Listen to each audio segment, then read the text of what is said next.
تو ان سے زیادہ تر ان کی یہ چیزیں پوچھی جاتی ہیں، آپ سنگل ہیں، میرڈ ہیں، آپ کی فیملی کہاں پہ ہے.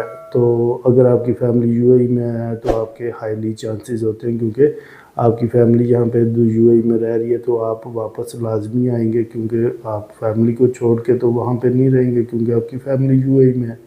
تو یہ چیزیں ہیں. اور اس کے بعد پھر چانسز ان لوگوں کے بھی بہت ہائیلی ہو جاتے ہیں جن کے پاس ٹریول ہسٹری اچھی ہے، جس طرح ٹورسٹ لوگ ہیں. ہم لوگ ٹورسٹ ہیں، جب ہم جاتے ہیں مختلف کنٹری میں، اب ایک بندے کی 15 یا 20 کنٹری کی ٹریول ہسٹری ہے تو اس سے بھی کافی ہائیلی چانسز ہو جاتے ہیں. اگر آپ کہتے ہیں میں یوٹیوبر ہوں یا میں ٹک ٹاکر ہوں تو ایسے لوگوں کے بھی چانسز بہت ہائی ہیں. میں نے دیکھا ہے کہ کافی یوٹیوبرز کو اور ٹک ٹاکرز کو بھی بہت زیادہ ویزے امریکہ نے اپروو کیے ہیں.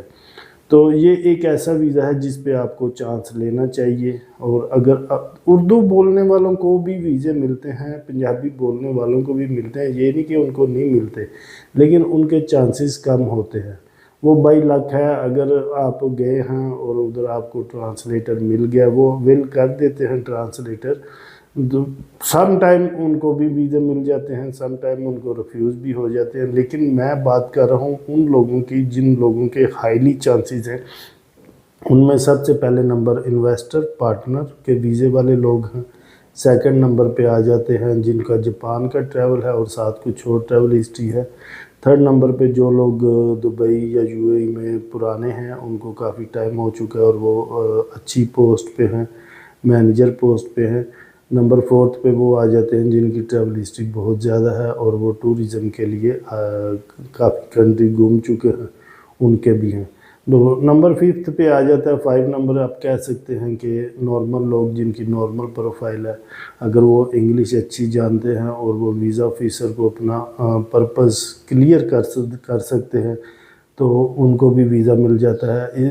یو ایس ایک بڑی کنٹری ہے، اس کے ویزے کا جو انٹرویو ہے اس کو لوگ پریشر لے لیتے ہیں، جس کی وجہ سے سم ٹائم جب آپ لوگ ونڈو پہ جاتے ہیں تو آپ کو سمجھ نہیں آتی کہ کیونکہ ان کا ایکسینٹ تھوڑا ڈیفرنٹ ہوتا ہے اور آپ کو سمجھ نہیں آتی کہ وہ اس نے کیا کویسچن پوچھا، کیونکہ وہاں پہ 3 سے 400 کے قریب لوگ وہاں پہ ہوتے ہیں جو کہ آپ کے پیچھے لائن میں ویٹ کر رہے ہوتے ہیں.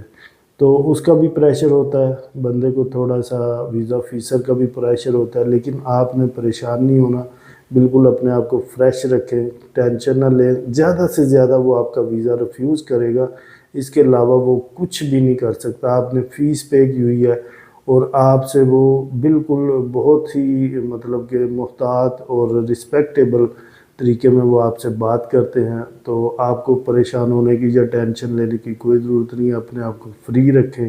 جن لوگوں نے کوئی جاب کے لیے انٹرویو دیے ہوئے ہیں یا کوئی اور ایمبیسی میں انٹرویو فیس کیا ہوا ہے، ان لوگوں کے لیے تو یہ بالکل پرابلم نہیں ہونی چاہیے.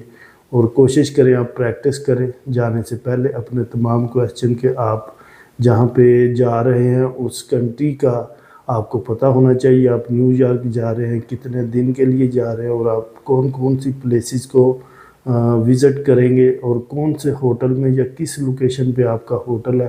یہ تمام چیزیں آپ کے ذہن میں ہونی چاہیے. پریکٹس کریں.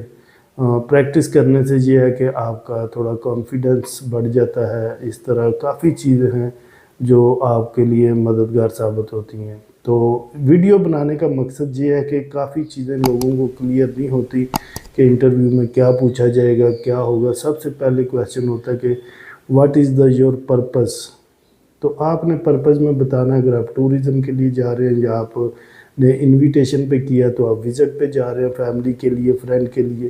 تو یہ چیزیں آپ نے اپنے ذہن میں رکھنی ہیں. پھر وہ آپ سے پوچھ سکتا ہے آپ کون سی اسپیسیفک آپ کی پلیسز ہیں جہاں پہ آپ وزٹ کریں گے، آپ کو وہ یاد ہونی چاہیے. 4 سے 5 آپ کو لازمی طور پہ یاد ہونی چاہیے. جیسے ہی آپ 2 یا 3 بتائیں گے تو آپ کا وہ automatically visa officer question change کر دیتا ہے، آگے چلا جاتا ہے وہ. پھر وہ پوچھ سکتا ہے آپ کتنے دن رہیں گے، آپ کون سی ڈیٹ کو واپس آئیں گے. یہ چیز بھی آپ کو پتہ ہونی چاہیے کہ میں نے فارم میں کیا لکھا ہے. جو آپ نے فارم میں لکھا ہے وہی آپ سے کویسچن ہونے ہیں، باہر سے کوئی کویسچن نہیں آتا. جس طرح ہم اسکول میں ایگزام دیتے تھے تو ہمیں کچھ اسپیشل کویسچن آ جاتے تھے کہ بھئی یہ جی یہ اس میں سے ہی کویسچن آئیں گے، تو اسی طرح اس میں صرف 4 سے 5 چیزیں ہیں. آپ نے کیوں جانا ہے، آپ کتنے دن رہیں گے، آپ کون سی پلیسز وزٹ کریں گے، آپ کب واپس آئیں گے، آپ یہاں پہ کیا کرتے ہیں، آپ یہاں پہ کتنے عرصے سے ہیں، آپ کی فیملی کہاں پہ ہے، آپ کے بچے ہیں یا نہیں ہیں، یہ چیزیں بس وہ پوچھتے ہیں. اگر آپ کی منتھلی انکم کیا ہے، آپ کے پاس ورکرز کتنے ہیں، اور آپ کی کمپنی کی مطلب نوعیت کیا ہے، آپ کے کام کی کون سی آپ سروس لوگوں کو فراہم کر رہے ہیں. یہی چیزیں ہیں، ان کو آپ نے پراپر طور پہ اگر آپ نے ریڈی کر لیا تو آپ یو ایس اے کا ویزا لے سکتے ہیں. اور میرے خیال میں ہر اس بندے کو یو ایس اے کا ویزا اپلائی کرنا چاہیے جس کو انگلش آتی ہے. $185 اس کی فیس ہے. آپ کوشش کریں، آپ اس کا فارم خود بھی فل کر سکتے ہیں. اگر آپ نہیں کر سکتے، ہمارا آفس UAE دبئی میں موجود ہے. آپ میرے نمبر لے کے وہاں پہ آ سکتے ہیں، کوئی مسئلہ نہیں، ہم آپ کو ہیلپ کریں گے اور آپ کے انٹرویو میں بھی آپ کی تیاری کروا دیں گے. کوئی اتنا بڑا مسئلہ نہیں. جس بندے کو انگلش آتی ہے اس کو صرف یہ بتانے کی ضرورت ہوتی ہے کہ آپ نے اپنا کانفیڈنس لو نہیں کرنا. کانفیڈنس ہائی ہے تو کوئی مسئلہ نہیں ہے یو ایس اے کا. اگر یو ایس اے ایک ایسی کنٹری ہے جو کہ میں نے خود دیکھا ہے کہ لوگوں کے 4 5 دفعہ ویزے بھی ریفیوز ہوئے ہیں، لیکن پھر بھی ان کو یو ایس اے نے ویزا دے دیا.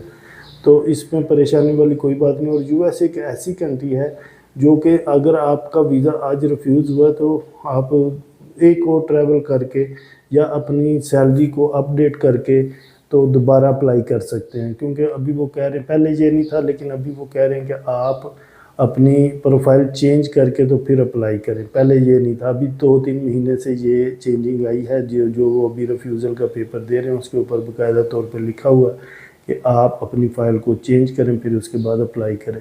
تو اس کا بہترین طریقہ یہی ہوتا ہے کہ اگر آپ کا ویزا ریفیوز ہو گیا تو آپ ٹریول ہسٹری کے لیے کوئی ایک آدھی کنٹری اور گھوم لیں، اس کے بعد دوبارہ اپلائی کریں. تو یو ایس اے کا ویزا دبئی UAE سے میرے خیال میں سب سے آسان ویزا ہے.